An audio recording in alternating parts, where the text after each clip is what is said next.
Welcome to The Explainer. Today we're going to dig into this idea called cloudy thinking. It comes from a source that asks a really big question. After thousands and thousands of years, why do we humans seem to be stuck repeating the same old mistakes? Okay, so let's just dive right into it. The source material kicks off with this really powerful image. It's like humanity is just running on these old tapes, tapes that are thousands of years old. We just keep fighting the same wars, getting caught in the same cycles of conflict. And it really makes you wonder, why? What's going on here? Well, the source we're looking at today gives this whole problem a name. It calls it cloudy thinking. And the argument is that this is the root of it all. It's this specific state of mind that keeps us, you, me, all of us, trapped in these endless loops of conflict and just general confusion. So, what is it exactly? Well, cloudy thinking is basically what happens when our vision gets, cloudy, obscured. It's when our ego, our old programming, all that baggage just grabs the steering wheel. And instead of acting from a clear place, we end up just reacting, out of anger or fear. And you don't have to look far to see the symptoms of this cloudy world, right? They're everywhere.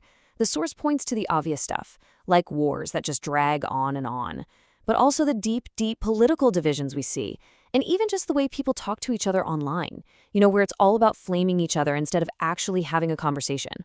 And really, at the heart of it all, is a total breakdown in how we communicate. It's like we're always standing at this fork in the road. On one side, you've got cloudy thinking. That's the path of flaming, mocking, criticizing, dividing. And on the other side, clear thinking. That's all about dialogue, actually listening, and trying to connect. Okay, so it's easy to think of this as just, big societal problems out there. But the source makes a really crucial point. All that chaos out there is just a mirror, reflecting what's going on inside each and every one of us. And when you look at it on a personal level, the cost of a cloudy mind is it's huge. For you and me, cloudy thinking can show up as just pure burnout.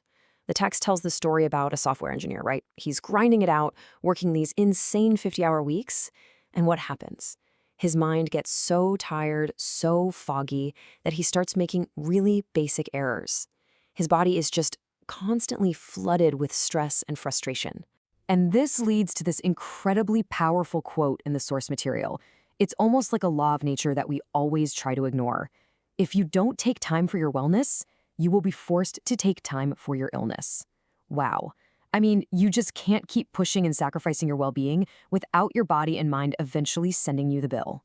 And get this, the physical cost is just mind-blowing. The source claims that in a single moment of intense anger, your body gets flooded with something like 1,500 different harmful chemicals. I mean, think about that. We're literally poisoning ourselves from the inside out every time we let that cloudy anger take over. It reminds me of that famous saying from the Buddha, which just hits the nail on the head.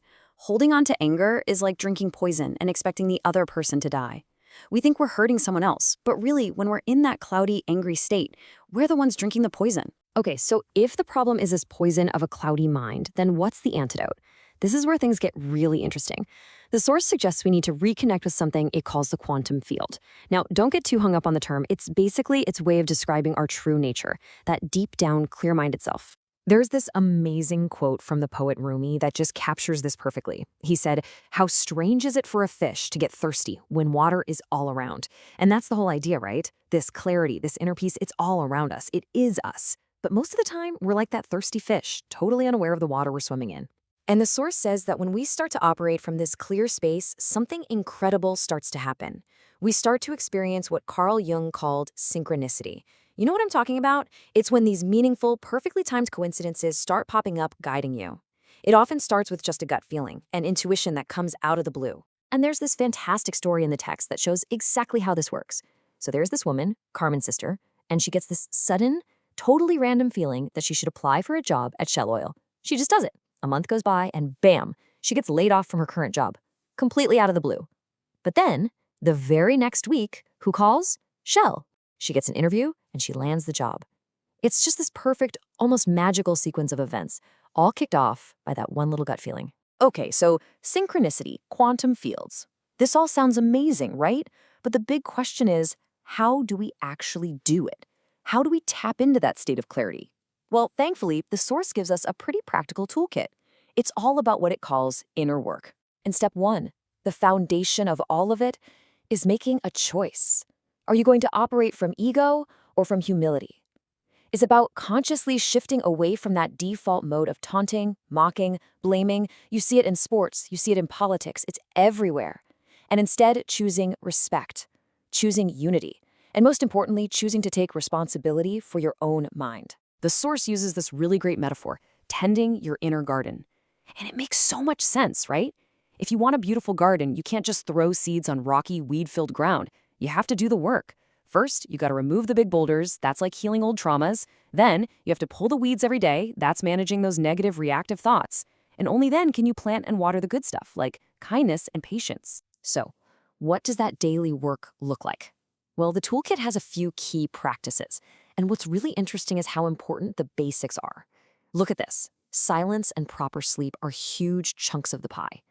The whole idea is that before you can do anything else, you just have to quiet the constant noise and give your mind and body a chance to actually recharge. And let's be honest, in the world we live in today with our phones buzzing 24/7, the idea of just seeking out silence feels kind of radical, doesn't it? But the Source is really clear on this. That simple act of being quiet is the doorway. It's the essential first step to finding that clear, calm space inside. And this is where it all comes together, bringing us right back to where we started, the big picture. Because the ultimate vision here is that all this inner work, all these small personal changes, they aren't just for you. They have the power to create a massive ripple effect that can actually transform the world. So what's the ultimate cloud remover? What's the most powerful tool we have? According to the Source, it's something almost shockingly simple: kindness. It's presented as the direct antidote to all the anger, fear, and division that comes from a cloudy mind and a cloudy world. So yeah, it's easy to look around at all the chaos and feel discouraged. But the final message here is actually one of incredible hope.